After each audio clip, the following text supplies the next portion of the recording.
Universidad de Chile. U Abierta.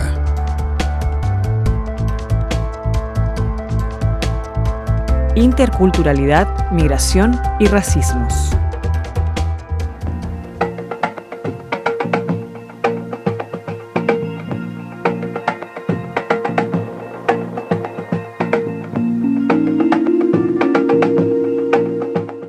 ¿Cuáles son las principales demandas de los pueblos indígenas en Chile y cómo ha respondido el Estado a ellas?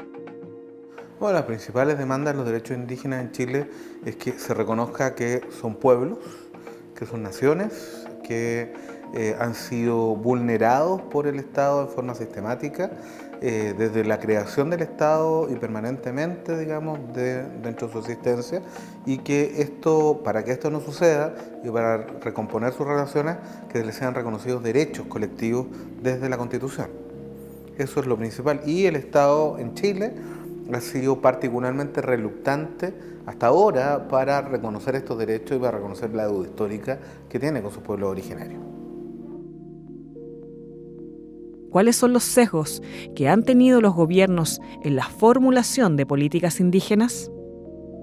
Básicamente la política indígena es una política que no rompe con la visión de las élites de los indígenas. Esto es una política desde arriba hacia abajo, es una política donde las élites que toman las decisiones creen que conocen los problemas verdaderos de los pueblos indígenas, cuando lo que sucede es que están trazando una política más bien a la medida de intereses y valores que tienen las élites y no que tienen los pueblos indígenas. Entonces, normalmente tiene el sesgo de ser una política formulada en términos económicos sociales, pensar que los indígenas son pobres y todos los problemas son los derivados de la pobreza, y por ello hay que generar condiciones que salgan de la pobreza, sobre todo distribuir recursos, establecer ciertos beneficios, etc. Y luego el otro sesgo es encontrar de que frente a todo conflicto la respuesta del Estado tiene que ser una criminalización profunda y fuerte, y esto en Chile ha sido especialmente penoso. Se ha llegado a aplicar la ley antiterrorista y en el fondo con eso ha generado un abismo de confianza entre los pueblos originarios y el Estado. El resultado de estos dos sesgos, curiosamente, es que sus propios fines nunca no los puede producir la política que han inspirado. Es decir, no se ha resuelto la pobreza, sino que los indígenas siguen siendo los más pobres del país, y luego la aplicación de la mano dura a los conflictos con pueblos indígenas, en particular con el mapuche, lo único que ha generado es más conflicto y no más tranquilidad o seguridad. Entonces, esto demuestra, digamos, que estos sesgos están muy equivocados y que en general han determinado un fracaso en las políticas indígenas de todos los gobiernos hasta ahora. ¿Cómo se puede ejercer derechos colectivos desde la realidad actual indígena? A ver, hay un problema porque los derechos colectivos requieren un sujeto. Por ejemplo, el derecho más importante, o uno de los más importantes que se está reclamando, es la autonomía, y esto supone construir regímenes autonómicos, y los regímenes autonómicos requieren un sujeto colectivo bien organizado.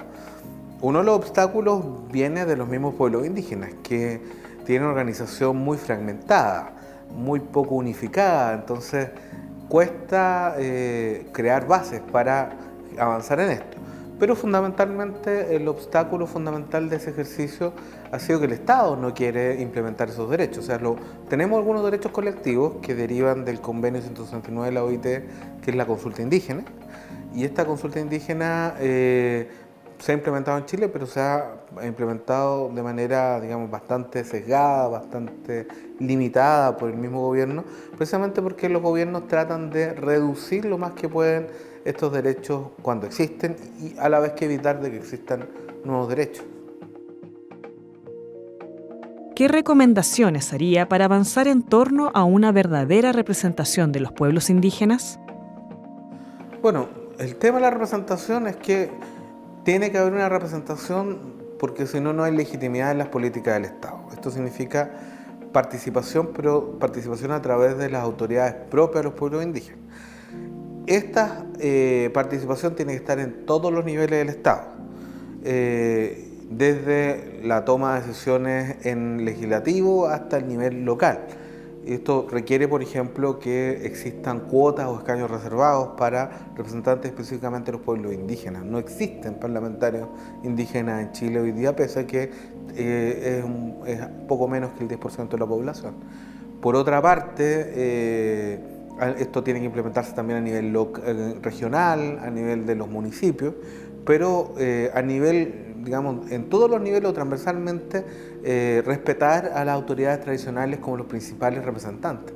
Una cosa que hemos visto en muchos proyectos de inversión o procesos de consulta es que se reconocen o se empoderan a autoridades que no corresponden a las autoridades tradicionales, precisamente para tratar de obtener sectores de la población indígena que sean más blandos o que estén más disponibles para negociar en favor de ciertos intereses económicos, políticos.